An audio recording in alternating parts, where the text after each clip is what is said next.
Así que bueno. Proyecto 7 es una organización que tiene una particularidad de que está compuesta por personas que estuvimos y que están actualmente en situación de calle y por algunos profesionales que se fueron sumando a lo largo del tiempo, ¿no? Y personas independientes también. Nosotros arrancamos allá por el 2001, en la crisis, esa crisis terrible que hubo en el gobierno de la Rúa, que prácticamente fue un quiebre del país, ¿no? Donde un montón de situaciones preexistentes también que venían arrastrándose desde los años 90 y un poco de la dictadura militar, hacía que un gran sector de la población estuviera pendiendo de un hilo, digamos, agarrado con broches a determinadas situaciones, en esto de cuestión de la clase, de las clases, ¿no? Clase baja, clase media baja, clase media media, clase media alta, que bueno, desde nuestro punto de vista no existe. En realidad dependemos mucho de determinadas cuestiones que no tienen que ver con las decisiones propias, sino que tienen que ver con macro decisiones socioeconómicas que toman los gobiernos. Pero bueno, en el mientras tanto sobrevivimos de esas formas, ¿no? A través de esa distinción de clases que a algunos les permite quizás creerse que está mejor que otro, hasta que en un momento termina dándose cuenta que estaba exactamente igual y que puede llegar a estar peor.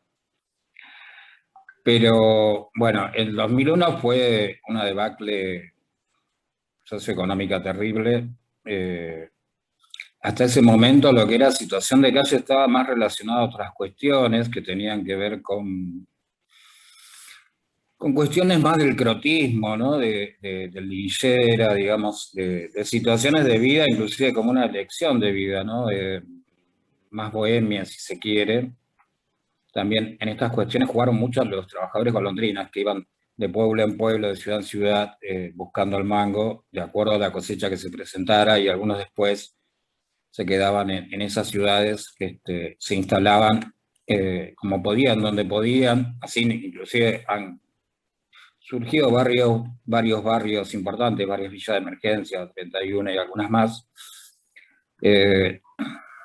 Y bueno, y todo eso antes pero era una población limitada, más asociada al tema del consumo de alcohol, si se quiere, alguna cuestión, insisto, más bohemia, y también a la cuestión de padecimientos mentales. A partir del 2001 y todo lo que provocó esta debacle socioeconómica, la situación de calle cambió y se convirtió en una situación social estructural, más arraigada, con mucho más cantidad de personas y mucho más variedad también dentro de la población. En general, antes eran la mayoría hombres, adultos, y a partir del 2001 se empezaron a ver todo tipo de situaciones. Inclusive la situación de calle siempre estuvo relacionada, además del consumo, a la cuestión de la falta de preparación o la falta de educación o la falta de algunos recursos, pero a partir del 2001 empezó a modificarse sustancialmente todo eso, al punto tal de que a mí particularmente y a mucha gente nos ha tocado convivir en ranchadas con gente muy preparada, ¿no? Con abogados, abogadas, filósofos, profesores de distintas materias. No sé, recuerdo una pareja, un matrimonio que había llegado a tener 3 joyerías en la calle Libertad, y situaciones por el estilo, ¿no? Gente que no tenía recursos, digamos, y capacitación y oficios como para afrontar una crisis o sostener un trabajo. Pero fue tan fuerte bueno, que indudablemente arrastró a mucha gente que pensó, al igual que yo y muchos, que no iba a llegar nunca a tocarle vivir esa situación. Entonces, a partir de ahí se modifica conceptualmente lo que era situación de calle, inclusive hasta ese momento, 2003, más o menos, se lo llamaba de otra manera, ¿no? Se lo llamaba sin hogar, sin techo, bueno, y algunas cuestiones, algunos nombres más, pero siempre en relación a la falta de 4 paredes y un techo de una casa, ¿no? Y obviamente que la problemática, o los que atravesamos esa problemática, o los que la atraviesan hoy en día, es mucho más que las cuatro paredes y un techo, muchísimo más que eso. Pero bueno, siempre estuvo asociado desde ahí. Y siempre, históricamente, quien más se ocupó de este tema fue la Iglesia, ¿no? Más en sus comienzos la Iglesia católica. Digo eso, la Iglesia católica, porque hoy también la evangelista, o la Iglesia cristiana, digamos como se le dice, también está jugando un rol bastante importante. Pero históricamente siempre fue desde ahí, desde la Iglesia, y había muy pocos programas o cuestiones. Si bien ya el Parador Retiro, que es el histórico, el más famoso, el más conocido del gobierno de la ciudad, comienza a funcionar en los años 90 a través de la Iglesia. Primeramente lo tiene la Iglesia y luego el gobierno de la ciudad lo toma en mano propia. Y de ahí empieza a funcionar uno de los primeros, ¿no? El Parador Retiro. Pero todo tenía que ver con lo asistencialista, básicamente. Era la cuestión de dar o proveer lo mínimo indispensable, y siempre de ese lugar, ¿no? Del que el otro sea un pobrecito, un asistido, o sea, de un lugar de caritativo sería la palabra, no solidario, sino caritativo. Al crecer la población tanto en el 2001, que fue algo muy, muy evidente, sobre todo en la ciudad de Buenos Aires, ¿no? Bueno, tuvieron que empezar a pensar en otras lógicas, en otras cuestiones y ampliar los lugares, porque no daban abasto, obviamente, con lo poco que había hasta ese momento. Nosotros empezamos a organizarnos, estando en la calle, alrededor del 2000, fines del 2001, principios del 2002, cuando una gran parte de nosotros estaba ranchando en la Plaza Primero de Mayo, ahí en Irigoyen y Alsina, creo que es, Irigoyen, muy cerca de lo que es el Espineto, a una cuadra, para ser más claros.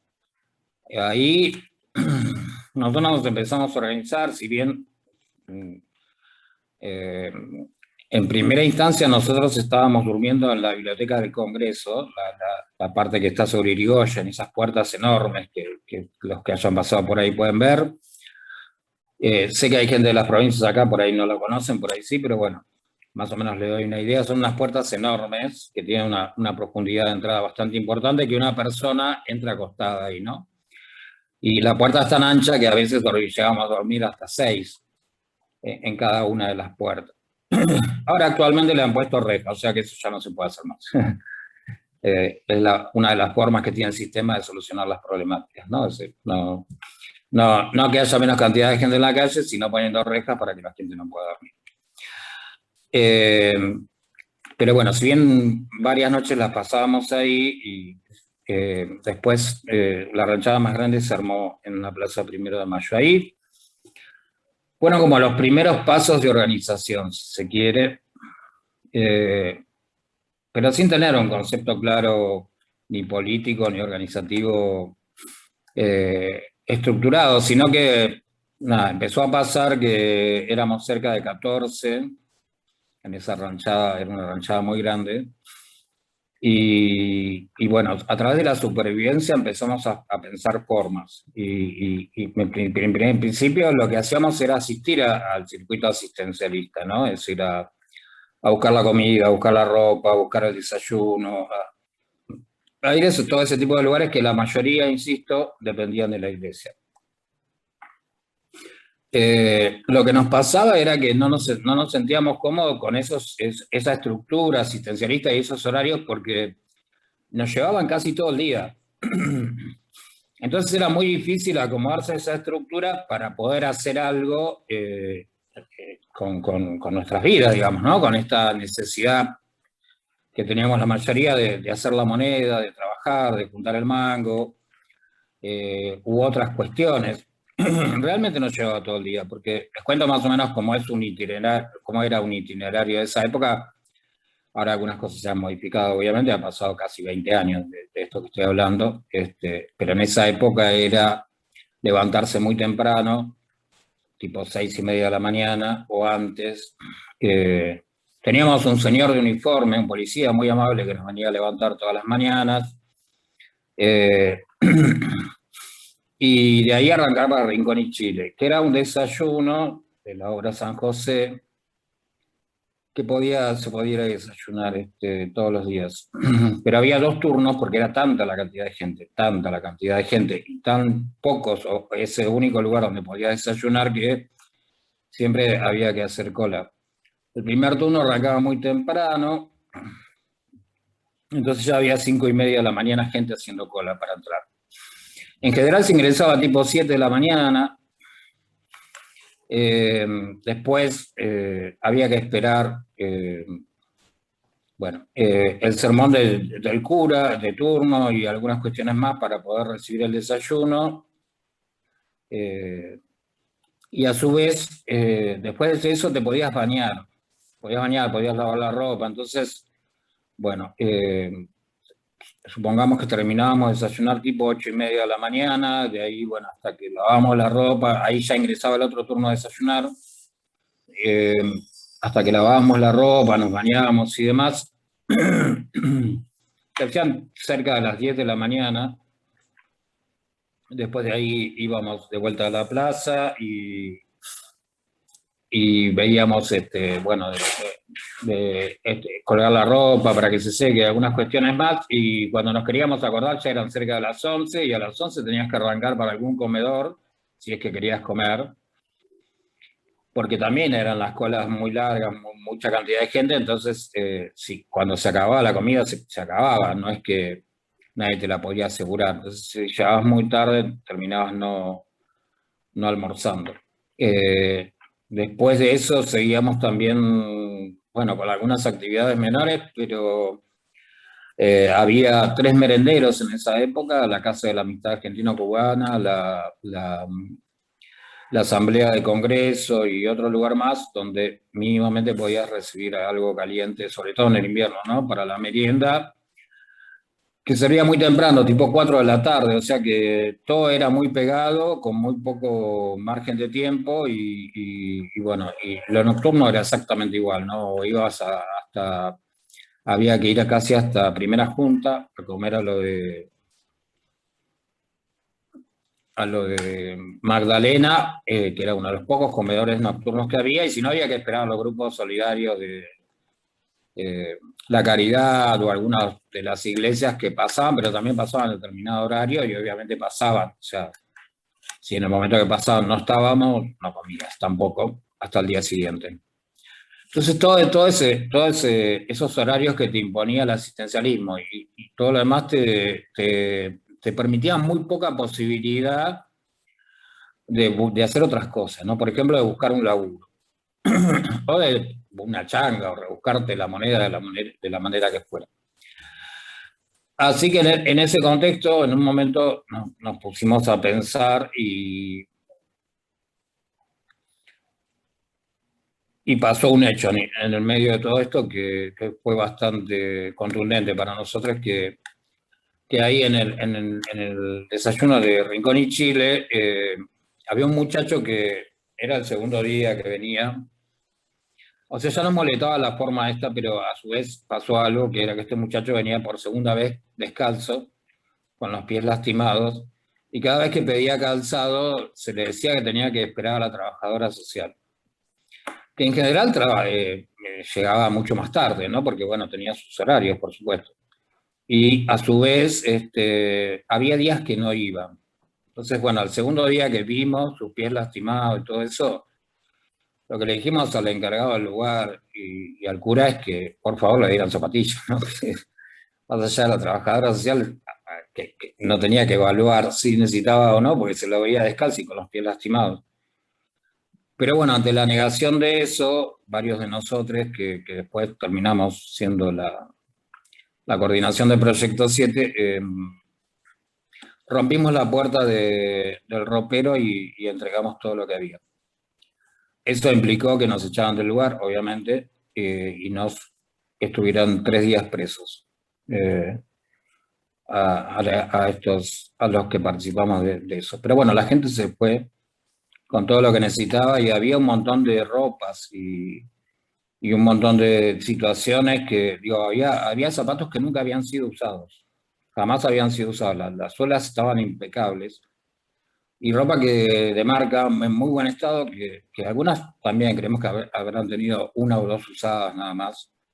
Pero eso es lo de menos. Lo importante es que este muchacho se fue con sus zapatillas, ¿no? Pudo irse con sus zapatillas. Eh, pero bueno, eso hizo que nos tuviéramos que replantear, porque ya no teníamos un lugar donde desayunar y además ya nos venía molestando esto de que perdiéramos tanto tiempo, ¿no?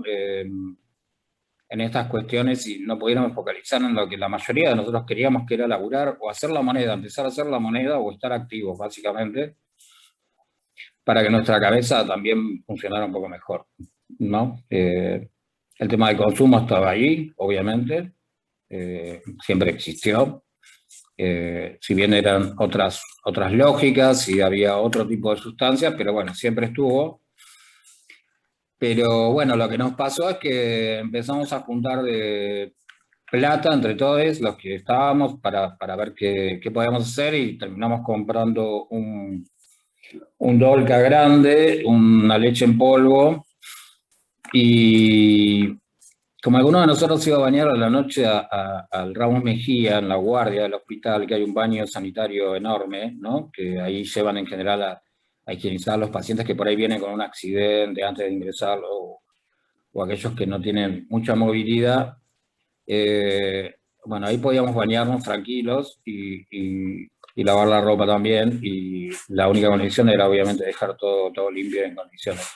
Pero como ya veníamos con una relación con el Ramos Mejía, en la guardia, los médicos nos ofrecieron las mermeladas y las mantecas que le dan a ellos para tener ahí, que son potecitos muy chiquitos, pero bueno, una gran cantidad. Entonces ya teníamos el Dolca, teníamos la leche, teníamos las mermeladas, la manteca, conseguíamos el pan en una panadería cerca que también nos daba las facturas del día anterior. Y después había un lugar que se llamaba Señor Miga, que hacía sándwiches de miga, que bueno, que los panes que no utilizaban también nos los daban. O sea que el agua caliente lo podíamos sacar de un McDonald's que estaba a 3 cuadras y que arrancaba muy temprano, creo que ni siquiera cerraba. Así que nosotros tipo 7 de la mañana ya todos estábamos desayunando un café con leche, con facturas o pan con manteca o mermelada. Y 7:30 ya estábamos listos para arrancar. Y si alguno de nosotros por ahí había pegado algo, un laburo, una changa, lo que fuera, si necesitaba arrancar antes también lo podía hacer. Pero bueno, eso fue como el primer paso de organización colectiva que tuvimos. Que al margen de poder satisfacer esa necesidad de desayuno, nos hizo sentir como muy bien, ¿no? Como nos hizo sentir como distintos, digamos. Como que en algo estamos teniendo la iniciativa y el pensamiento de acción colectivo. Después de eso, vinieron otras situaciones como decir, bueno, si podemos juntar una moneda para esto, podemos juntar una moneda para otra cosa, y empezamos a juntar la moneda para ir a Once a comprar cosas que se podían vender en la calle, lapiceras, anotadores o algunas cuestiones de ocasión que siempre salían. Y entonces poníamos entre todos y después cada uno elegía cómo vender, si lo vendía negocio por negocio, puerta por puerta, si se paraba en una esquina, si lo hacían en el semáforo, como bueno.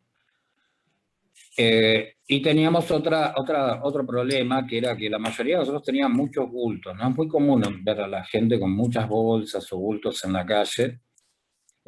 Uno después termina entendiendo que no sabe bien para qué, porque la mayoría de las cosas que tiene no las usa o no les sirve, pero esta cuestión de acumular ante tanta falta, ¿no? Creo que eso es hasta una cuestión psicológica o emocional hacerlo.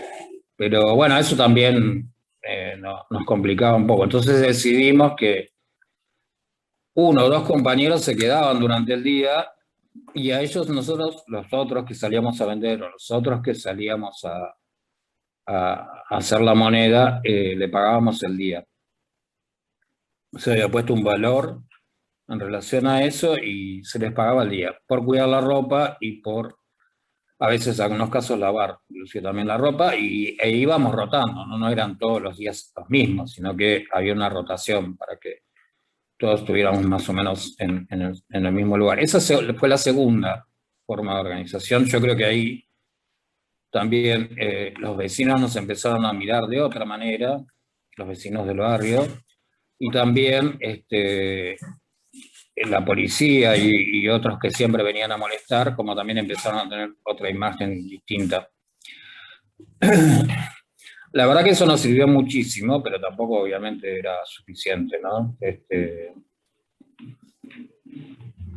Y se dio una circunstancia muy particular que empezamos a ir a un comedor en la Facultad de Psicología que se llamaba Hablemos con la boca llena, que dependía de un grupo universitario, un grupo de estudiantes llamado El Brote,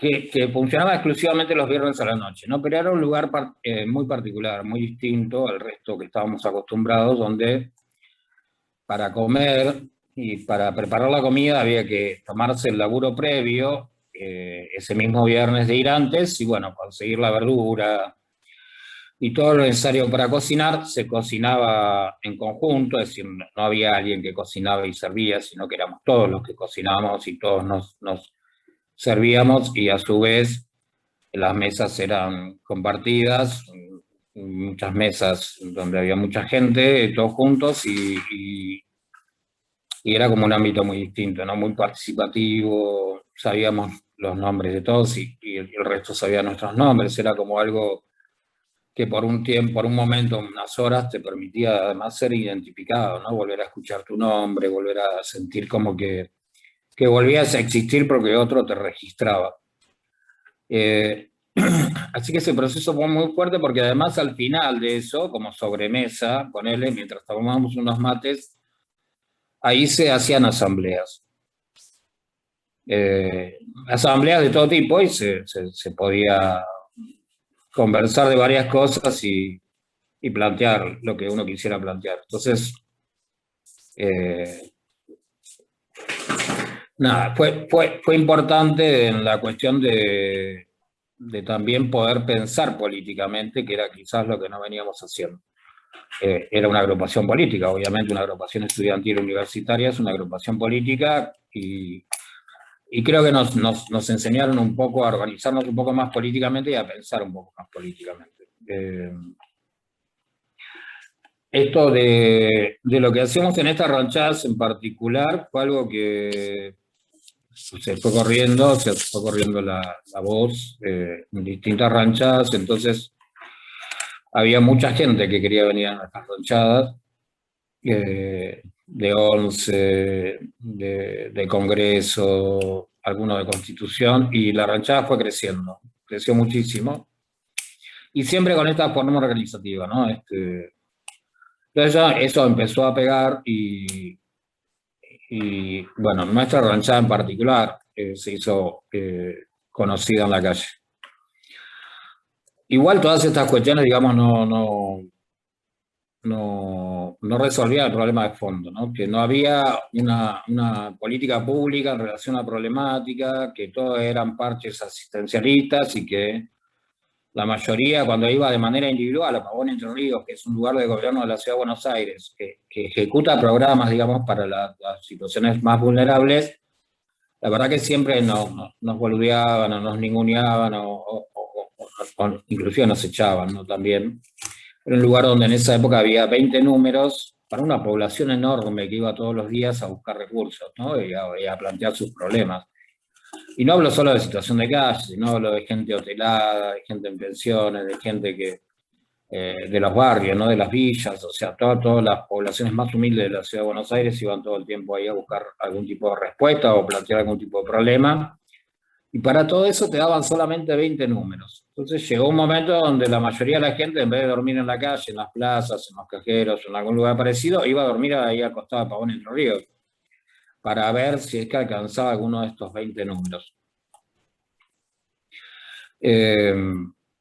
Bueno, hubo una situación donde una de las trabajadoras, un día que habíamos logrado entrar y conseguir números y habíamos ingresado, nos dijo las personas en situación de calle ni se molesten en esperar porque para ustedes no hay nada. Y eso fue como un detonante también para la mayoría de nosotros y Además de irnos ahí directamente a la Defensoría del Pueblo a hacerle una denuncia, empezamos a entender que era real, ¿no? Que más allá que nos molestara, era real que para la gente en situación de calle no había absolutamente nada. Bueno, y de ahí, conjuntamente con los estudiantes de psicología y demás, empezamos a pensar formas de lucha, más allá de continuar con la organización, y formas políticas, eh, de lucha política, si se quiere. Y entonces, bueno, hicimos varias actividades, cortamos varias veces Pavón Entre Ríos, y ese lugar, Pavón Entre Ríos específicamente, lo tomamos 3 veces. Obviamente fuimos reprimidos, obviamente fueron situaciones tensas, de mucho conflicto, pero logramos una interlocución válida con los funcionarios del lugar, ¿no? Que hasta el momento no se había dado. De ahí además lo que pasó es que ese lugar empezó a cambiar su lógica, se sacaron los cupos, o sea, no hubo más números, se abrió una oficina específica, la oficina 3, que era para situación de calle, y algunas cuestiones más, ¿no? En principio eso fue lo que fue pasando, y insisto que teníamos una interlocución válida con los funcionarios del gobierno, inclusive para plantearles lo mal que estaban los dispositivos de esa época, los paradores, la represión y la discriminación que había, la represión que había en la calle, digo, como muchas instancias que hasta ese momento todos veíamos, todos sufríamos, pero que nadie se animaba a protestar o a denunciar.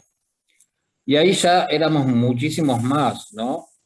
Éramos muchísimos más. Nosotros teníamos un delegado por cada parador en esa época. Y teníamos asambleas en Plaza San Martín, en Congreso, en la 1 de Mayo, o en otras plazas, donde en general éramos cerca de 200 por cada asamblea.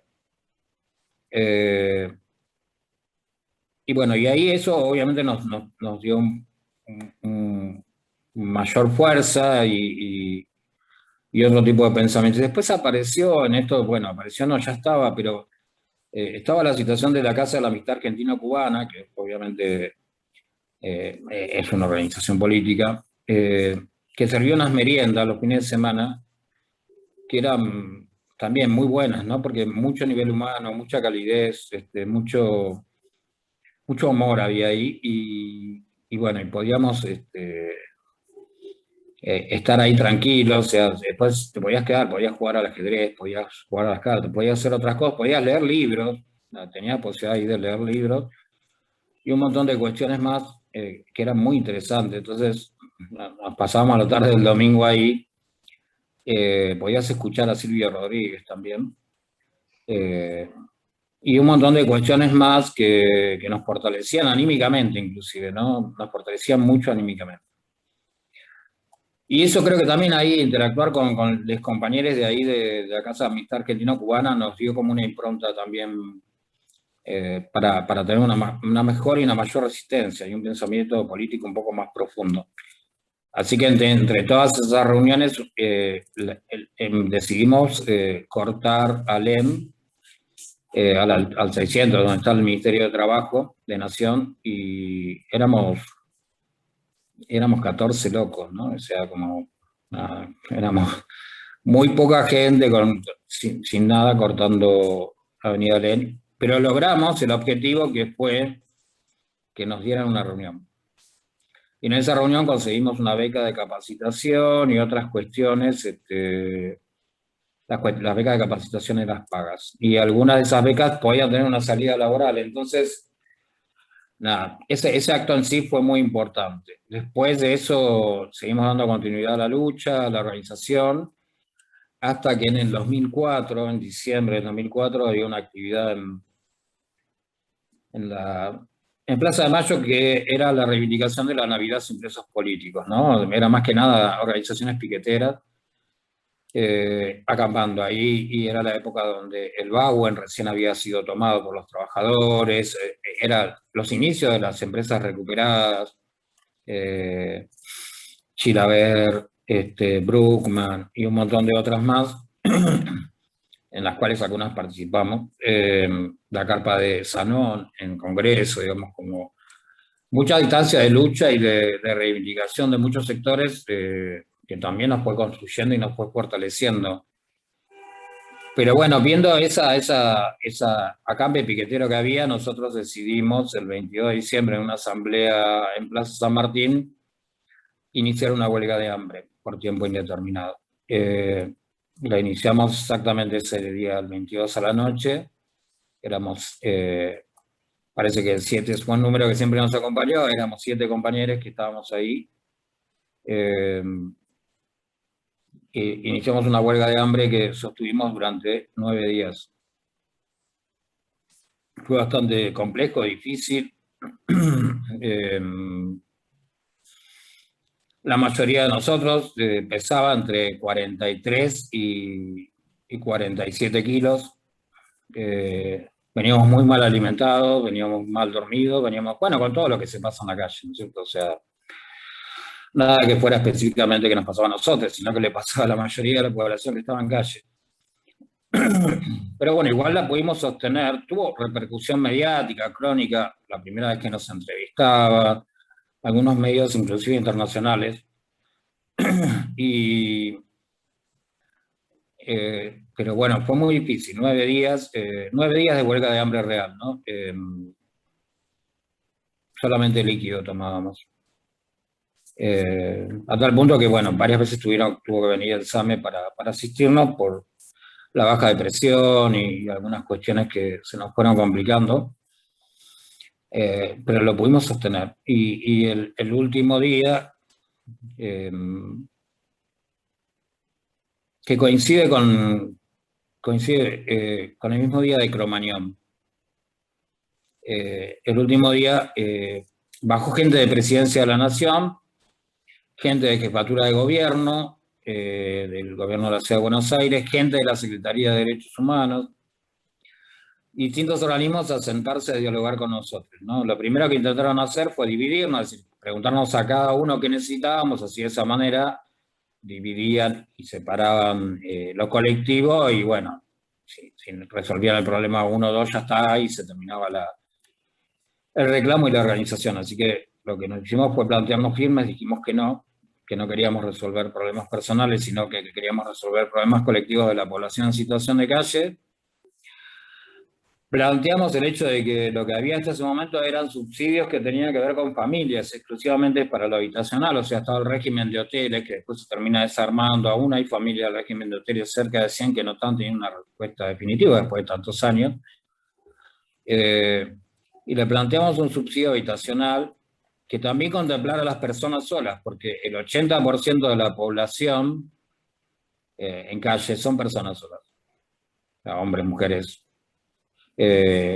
trans, travestis, no binarios, pero son personas solas, o sea, entonces no entrábamos nunca dentro del contexto de las familias. Eso fue en finales del 2004. Lo que conseguimos específicamente ahí fue una atención diaria, pero no en Pavón Entre Ríos, porque siempre sentíamos ahí que no era el lugar donde se tomaban las decisiones, sino que eh, durante varias semanas nos tendría que atender en Jefatura de Gobierno, sobre Avenida de Mayo. Entonces, Jefatura de Gobierno tenía que abrir las puertas, iban de a 40 personas en situación de calle, y las trabajadoras o trabajadores sociales que estaban en Pavón Entre Ríos tenían que ir a atender ahí en Jefatura de Gobierno. Para nosotros eso fue un gran logro, porque de pasar a que no haya estructura, que no haya nada específico para situación de calle, que nos atiendan en Jefatura de Gobierno, fue como un logro importante.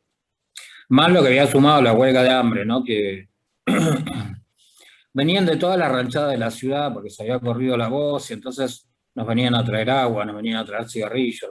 Estoy hablando de aquellos que no tienen nada, ¿no? Estoy hablando de los que no tienen absolutamente nada y sin embargo eran los que más venían a solidarizarse, a apoyarnos, a juntar las monedas o a traer los cigarros que ya estaban empezados y que la gente tira a la calle, a juntarse esos cigarros para compartir o, no sé, botellas de agua.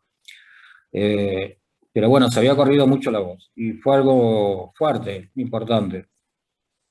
Todo, ¿no? Todo esa situación y también el hecho de estar convencidos que íbamos hasta el final. O sea, que pesando 43 kilos, la mayoría de nosotros son muy bajo peso, mal alimentados, mal dormidos, algunos con problemas de salud.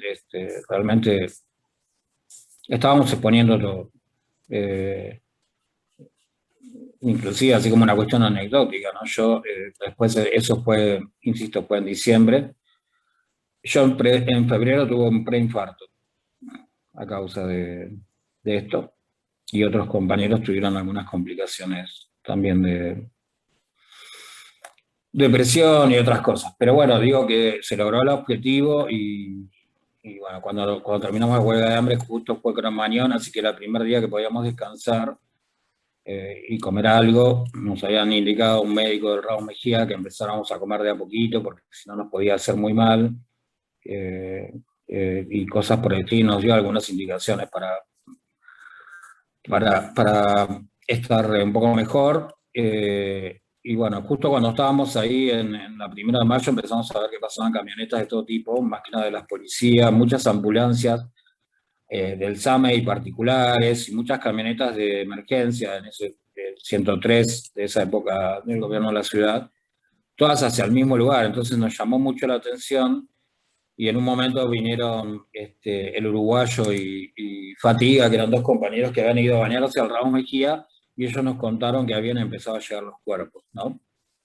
Y las personas. Entonces, bueno, nada, designamos dos compañeros que se quedaron a cargo de las cosas y nos fuimos todos a dar una mano ahí en el Raúl Mejía con las personas que llegaron. La verdad que terrible lo que nos tocó vivir, terrible. Pero nada, es como parte de todo este tiempo que pasó y de que en qué contexto fuimos parte de una organización también, eh, qué contexto político, ¿no? Se encontraba la ciudad y el país en el cual nos estamos organizando, sumamente complejo, difícil. A partir de esta huelga de hambre logramos que en el 2006 Tellerman al final termine firmando, porque ustedes saben que después de Cromañón fue destituido Ibarra, ¿no? Como jefe de gobierno de la ciudad, y en su reemplazo queda Tellerman. Logramos que firme el decreto que estaba del 2005, que habilitaba los subsidios habitacionales para personas en situación de calle, que incluía a personas solas y familias en riesgo de desalojo. Ese decreto inicial, el 690, que hoy ha tenido infinidad de modificaciones, pero sigue existiendo como tal, actualmente lo cobran alrededor de 20.000 personas.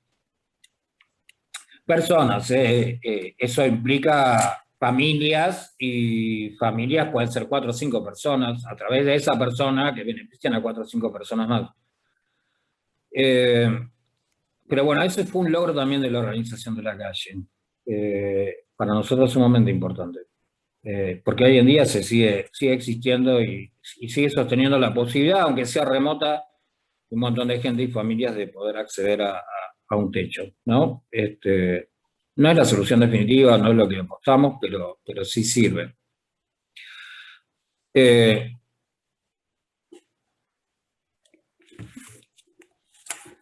Bueno, eso obviamente siguió construyendo organización, siguió construyendo fuerza, y ya ahí apostamos a conformarnos como una asociación civil. La mayoría de nosotros seguía estando en la calle.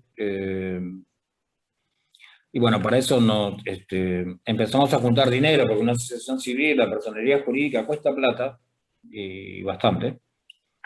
Y a su vez, bueno, había que designar autoridades, comisión directiva y un montón de cuestiones más, así que eso nos llevó bastante tiempo, pero bueno, fue la idea concreta de estar organizados. No sé, hay un montón de anécdotas, instancias que podría contarle de cómo se fue reforzando lo organizativo, insisto, ¿no? Con la mayoría de nosotros en la calle, con muy malas condiciones de salud, o sea, con situaciones sumamente desfavorables, ¿no? Con nada que perder, pero mucho para ganar. Era como la definición que teníamos, la mayoría. Y nada, qué sé yo, hubo momentos donde la Plaza Primero de Mayo estaba la brigada. Era muy común que agarraran a los pibes, le pusieran falopa en las mochilas y para no armarle causa, los obligaban a afanar para ellos o vender para ellos, inclusive droga y un montón de situaciones más, y nosotros eso lo vivíamos todo el tiempo. Así que en un momento juntamos la ranchada de Congreso, de Once, de Constitución, en la Primera de Mayo, y la plaza estaba inundada de nosotros, y cuando quisieron venir a reprimir, vieron que éramos tantos que no les dio el cuero, y entonces vino alguien, un oficial, un jefe de calle en realidad, que formaba parte de la brigada, a dialogar. Le dijimos lo que queríamos, que se dejara de utilizar a los pibes y de armarle causas inventadas. Y bueno, y ahí tres de nosotros fuimos en un patrullero a la comisaría a hablar con el comisario. Llegamos a una negociación y cada ranchada volvió a su lugar. Pero habíamos vuelto a ganar colectivamente y organizadamente contra la policía, que no era menor porque era la que siempre nos reprimía, nos pegaba, nos metía en cana y nos armaba causas. Eso se fue como multiplicando, insisto, teníamos un delegado por cada parador de dispositivo, o sea, teníamos asambleas semanales y un montón de cosas más que fueron creciendo y que también fueron divulgándose, corriéndose la voz y eso, la verdad que fue sumamente potente. Hay un documental en Vimeo, se llama Mutantes Urbanos, lo menciono por si alguno lo quiere buscar, que todo esto que yo les estoy explicando en palabras lo pueden ver en imágenes, ¿no? Digo, por si lo quieren buscar, lo pueden hacer y lo pueden ver. Bueno, sería como muy largo, todos son 20 años de lucha, son 20 años de organización y 20 años de lucha, es muchísimo tiempo. Pero para ir más o menos resumiendo, yo no sé cuándo, creo que 8:15 más o menos es cuando Sí, ya más o tengo que menos, parar, no te ¿no? preocupes. Más o menos, sí. Eh, Manejarte. Alguno de nosotros pudo dejar la calle, no todos, algunos inclusive fallecieron de los que iniciamos todo esto. Algunos lograron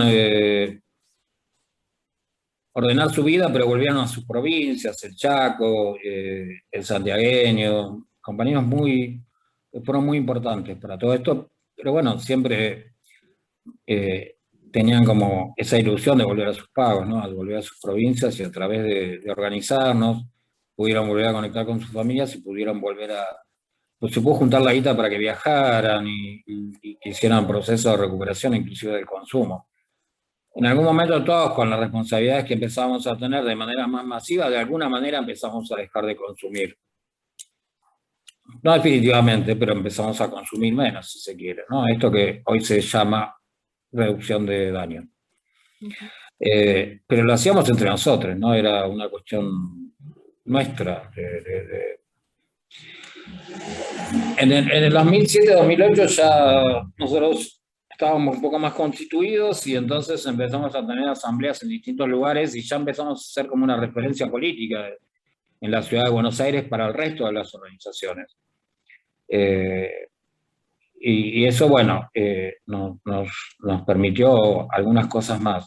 Ahí nosotros empezamos a pensar que tenía que haber una ley que legisle nuestra problemática y empezamos a pensar por primera vez en una ley para personas en situación de calle y en riesgo de situación de calle, entendiendo que había que prevenir. O sea que no alcanzaba con solucionar cuando una persona, familia, criatura, abuela estuviera en la calle, sino que lo lógico era prevenir que no estuviera en la calle, que no les pasara, que no tuvieran que estar ni un solo día en la calle, ¿no? Porque estar en situación de calle es terrible, ¿no? Es algo que nadie tendría que pasar. Que no le debería pasar a nadie, bueno, salvo Macri, Bolsonaro y alguno más, pero después el resto, la verdad que no. No porque es muy traumático, todo es muy traumático. Hasta lo más sencillo se torna casi imposible, ¿no? Ir al baño, no sé, hablo de cosas comunes, cotidianas que a veces en algunas charlas en universidades o en algunos lugares lo que digo es que en general son cosas que no valoramos, ¿no? cuando estamos en una situación de vida aparentemente común, no las valoramos, no valoramos a veces los aspectos, no valoramos los lugares. O sea, despotricamos contra cosas que cuando no las tenés es terrible. Es como que, ¿no? Esto digo de ir, que cualquiera de nosotros puede ir, hoy tengo esa suerte, abrir una puerta, prender una luz y orinar en intimidad, ¿no? En privacidad, que hoy uno puede y elige bañarse cuando quiere. Que tomar mate no es una cuestión compleja de recortarte 5 cuadras para ver si alguien te da un poco de agua caliente, sino que simplemente prender la hornalla y calentar la pava. Digo, como todas estas cosas que por ahí no se entienden, que no valoramos, que no vemos, no sé, la cuestión de una cama cómoda, no sé, creo que ninguno de nosotros, a veces, más allá de que sea propia, alquilada, prestada, muy pocos valoramos lo que significa tener una llave en el bolsillo, ¿no? Lo que implica eso, esa llave en el bolsillo, esa llave en sí misma es como abrir un mundo, ¿no? Tu mundo. Eh, y yo creo que no nos damos cuenta. Yo tampoco, no digo que yo me haya dado cuenta, digo, me di cuenta cuando lo perdí, cuando ya no estaba más, cuando desapareció. Pero todas esas situaciones son sumamente traumáticas, es decir, imagínense una semana como esta que pasó, ¿no? Lluvia, lluvia, lluvia, lluvia, lluvia, sin parar, estando en la calle sin tener dónde guarnecerte, o muy pocos lugares, o con toda la ropa mojada durante días, o con los colchones mojados durante días, o con un montón de situaciones complejas que además después terminan afectándote la salud, sin ningún lugar a dudas, ¿entendés? Por los enfriamientos, por las mojaduras, por un montón de cosas, y la angustia que puede causar estar sentado, no sé, durante toda la madrugada viendo cómo llueve, sabiendo que no vas a poder dormir. Pero bueno, al margen de esa cuestión digo que es una situación sumamente traumática y nosotros apostamos que la ley pudiera, aunque sea prevenir algunas situaciones, por lo menos en los desalojos y algunas cuestiones más, para que ninguna persona tuviera que pasar por esa situación de mierda. Pero nada, fue muy duro el proceso de la ley y fue decidido una asamblea de 70 compañeros en situación de calle, después tuvimos el apoyo de legisladores y legisladoras y personal de salud, personal de educación y distintos compañeros de distintas profesiones que aportaron a esta ley. Creo que nosotros, desde nuestro lugar lo que aportamos fue más el espíritu y las necesidades, ¿no? De la problemática y el resto complementó con los conocimientos y los saberes. Logramos, había mayoría macrista en la legislatura, pero bueno, logramos dar el debate, logramos difundir bastante la ley y eso fue durante todo el 2009. En 2007 y 2008 nos llegó a la preparación de la ley. A preparar una ley parece que es una boludez, pero en realidad es algo muy complejo. Eh, y en el 2009 se presentó. De hecho, fue presentada por mí y una compañera Alicia, que como personas independientes, ¿no? Porque acá en la Ciudad de Buenos Aires se puede, mejor dicho, en la Ciudad de Buenos Aires se puede presentar cualquiera, puede presentar una ley, un proyecto de ley, y se ingresa por mesa de entrada y lo toma, después el tema es que lo tomen los legisladores, ¿no? O legisladoras. En el Congreso Nacional no se puede hacer eso, directamente tiene que ser presentado a través de un legislador, un diputado, un senador, pero acá en la ciudad se puede, cualquiera de nosotros puede armar un proyecto de ley y presentarlo. Después hay que ver quién lo toma o no. Así que lo pudimos hacer así y bueno, se dio mucha pelea y en diciembre del 2010, más específicamente el 13 de diciembre del 2010, que era en el pleno Parque Indoamericano, que muchos de ustedes se acordarán del Parque Indoamericano, los 2 muertos que hubo y la represión enorme, se aprueba la ley. Con mayoría macrista, se aprobó la ley. O sea que, bueno, eso fue como una cosa impensada para nosotros. No se podía creer que habíamos logrado esa ley, que era la única que existía en toda Sudamérica, ¿no? Pero bueno, fue otro logro más y eso también nos fortaleció un poco más y la relación política, el diálogo político, no la relación, pero el diálogo político del gobierno se modificó. Porque además en ese año, en el 2010, complementando, digo, antes de que fuera aprobada la ley, en el invierno del 2010, complementando la lucha y la exigencia para que la ley sea aprobada, realizamos un frazadazo que movilizó más de 4.000 personas en la ciudad de Buenos Aires, desde el Obelisco a Jefatura de Gobierno. La mayoría de personas en situación de calle, pero también había muchas organizaciones políticas, nos acompañaban la mayoría de los legisladores. Me acuerdo que estaba el finado Pino, Solanas, y un montón de gente más que recuerdo que participó, el finado también Carlos Chile del MTL, de la CTA, digo, como un montón de gente que queda en el recuerdo, pero que ese día nos bancó y apoyó. Y entonces ahí el diálogo político en el gobierno ya fue de otra forma, ¿no? Después de esa movilización y después de aprobar la ley, el diálogo político de las personas en situación de calle con el gobierno de la Ciudad de Buenos Aires era totalmente distinto. De hecho, en el 2011 nos ofrecen abrir el primer centro de integración, que es lo que figura la ley. La ley plantea la 3.706, al igual que el proyecto de ley nacional actual, plantean la apertura de centros de integración que funcionan las 24 horas, los 365 días del año, con un trabajo integral para que la persona pueda hacer el proceso necesario para empezar a resolver problemas y también empezar a insertarse en todo el amplio sentido de la palabra, ¿no? Socialmente, laboralmente, emocionalmente, y tener una vida independiente y productiva. Así que en el 2011 nos toca abrir el Centro de Integración Monteagudo, ya lleva 10 años, un poco más de 10 años, y en ese lugar conviven actualmente 120 varones adultos. Fue el primer centro de integración en el mundo, y no es soberbia esto, es realidad, en el mundo, organizado y sostenido por las propias personas que lo habitan, por las personas en situación de calle. Nos han venido a visitar de todas partes del mundo para ver la experiencia del Monteagudo, ¿no?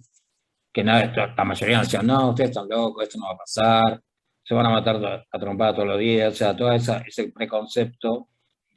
Y la verdad que, nada, han pasado 10 años ya, mucho orgullo por ese lugar.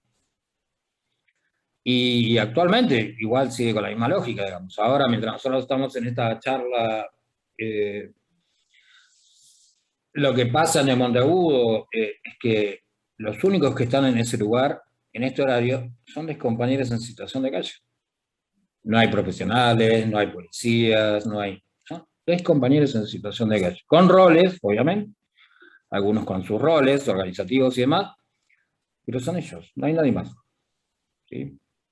Y yo puedo estar acá haciendo esto totalmente tranquilo, porque sé que no va a pasar nada que no tenga que pasar.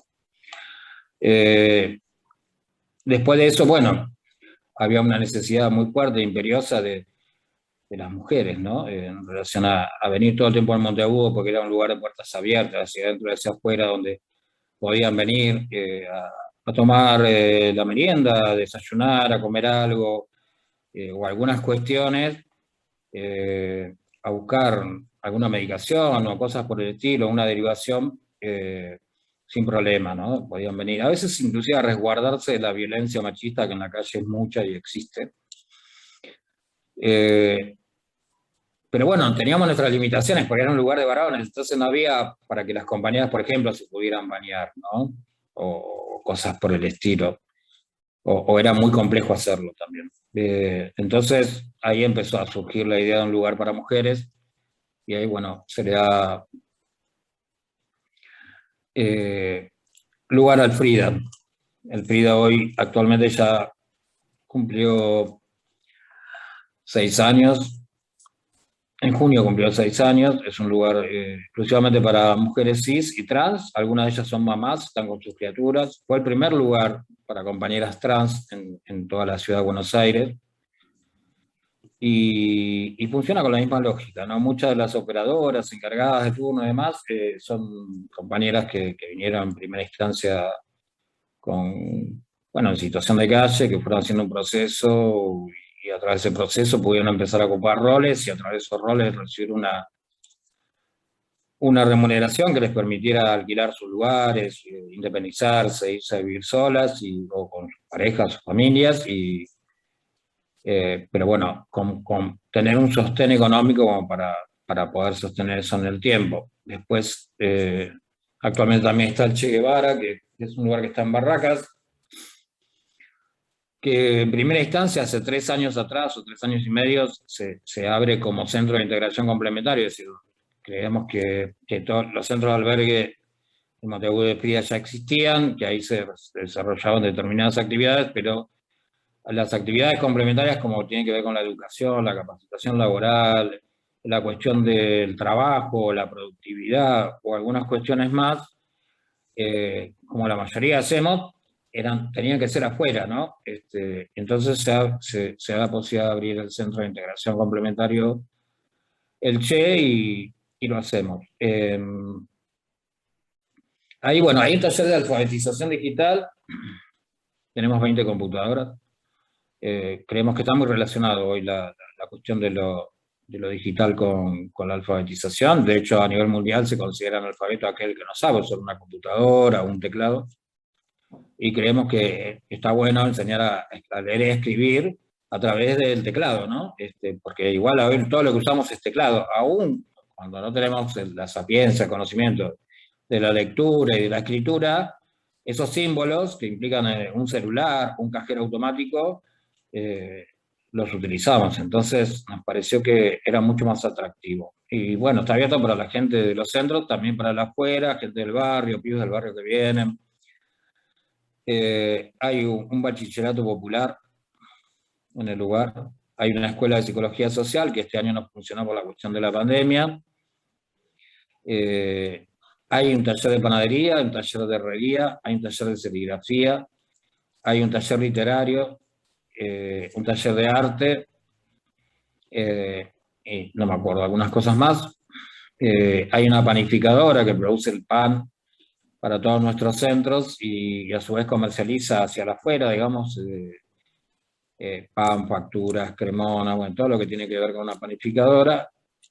Y a su vez, creo que desde principio de año, lo que estamos haciendo ahí es producir una línea de alfajores propia que se llama Boca Calle.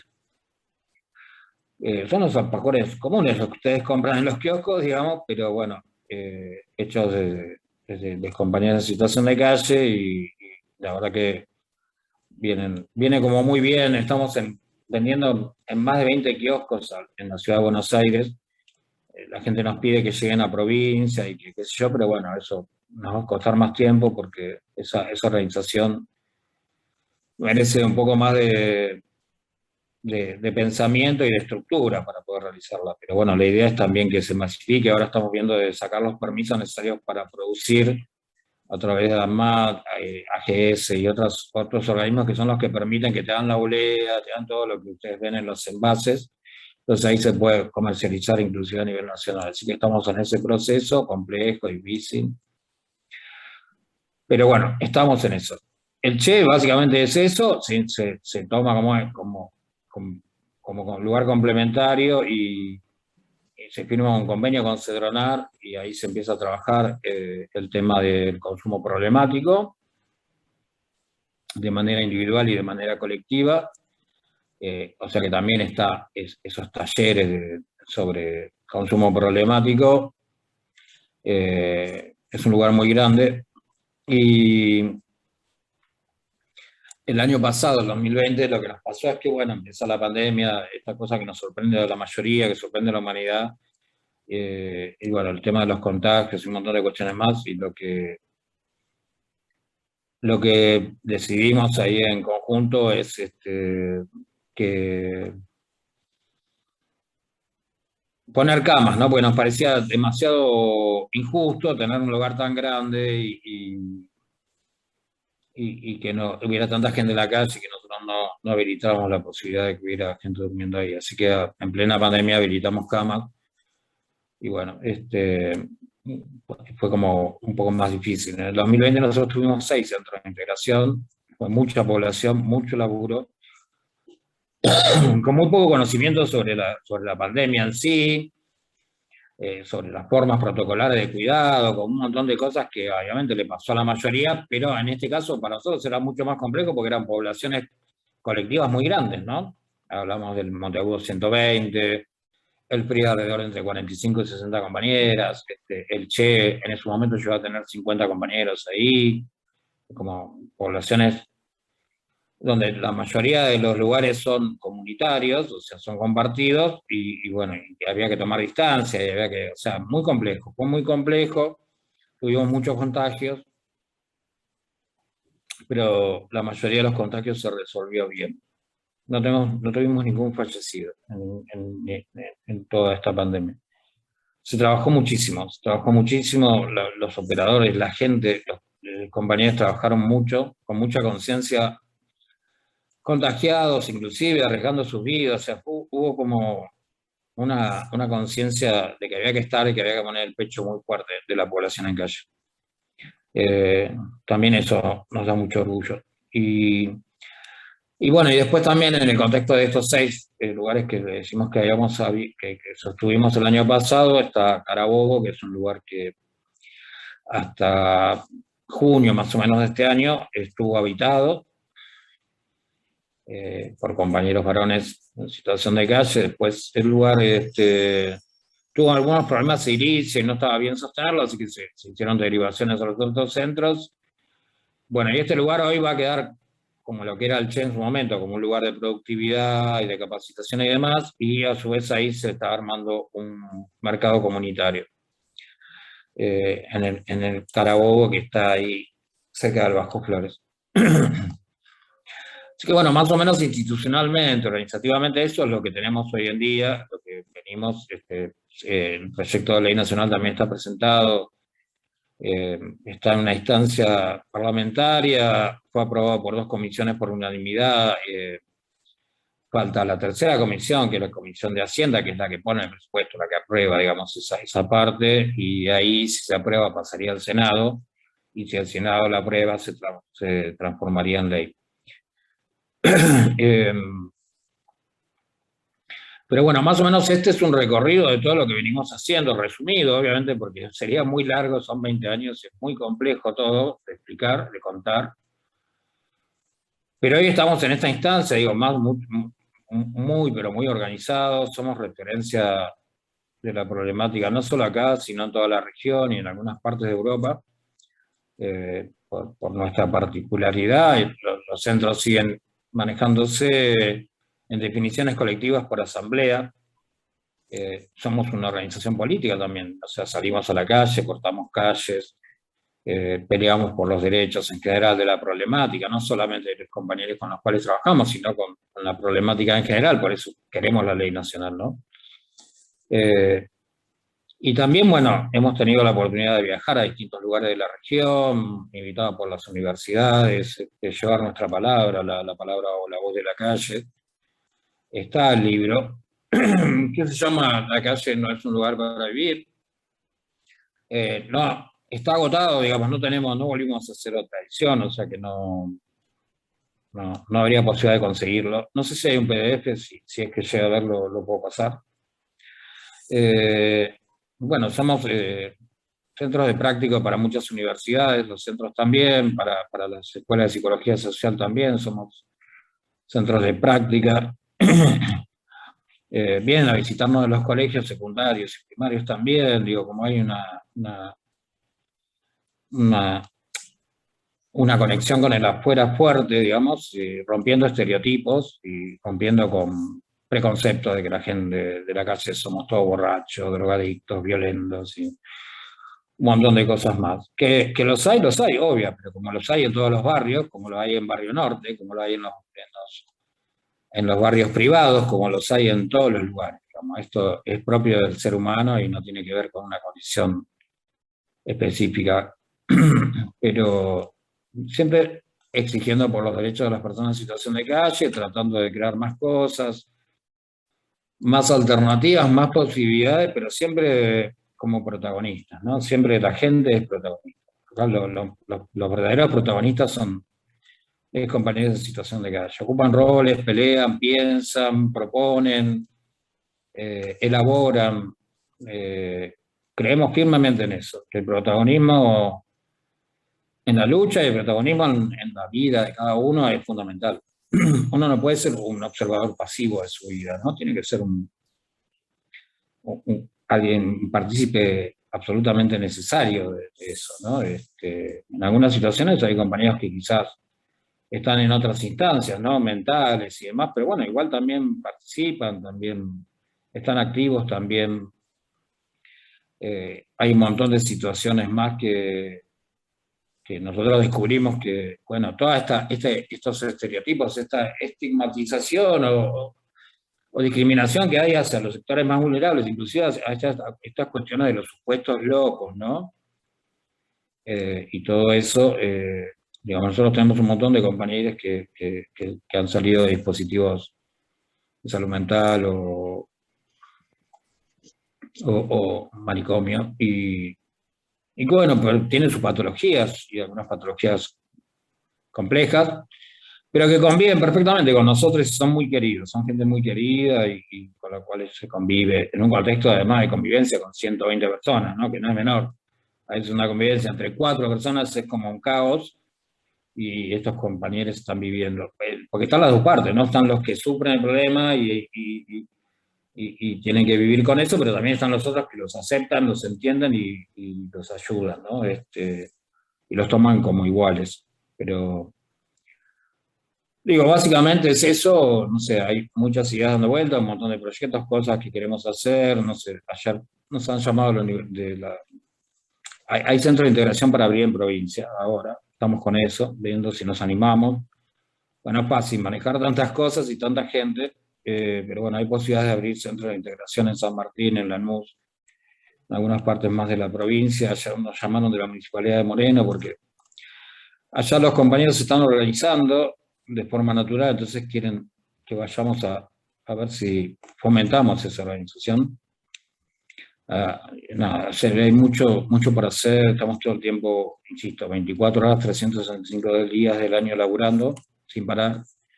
Es mucho laburo, también son muchas las satisfacciones y muchas las angustias, ¿no? Todos juntos. Pero nada, son 20 años de recorrido, es mucho tiempo, pero que dio resultado, ¿no? Cuando le pasan cosas malas a uno, en general dice esa frase famosa de ¿por qué a mí? ¿No? Es muy común. Yo me la hice varias veces, la pregunta, ¿por qué a mí? Y hoy, después de tantos años y tanto tiempo, creo que entiendo por qué a mí. Creo que tenía una razón de ser, ¿no? Que me pasara, que me tocara. Así que nada, eso, qué sé yo, no sé, como la última cuestión, estamos preparando un auto con doble comando de pedales para poder enseñar a manejar a los compañeros que quizás no tienen ningún otro oficio, ninguna capacitación, como tengan una herramienta más y después pedir a los que otorgan el carnet de conducir que para esta población sea gratuito, pero bueno, sería la posibilidad de dar una herramienta real de inclusión laboral, inclusive a través de saber manejar, ¿no? Que la mayoría obviamente no sabe porque ni siquiera alguna vez nadie de su familia tuvo un auto. Entonces, bueno, más o menos es eso, creo que ya son y 20 por ahí, creo que más o menos el pantallazo fue bastante concreto.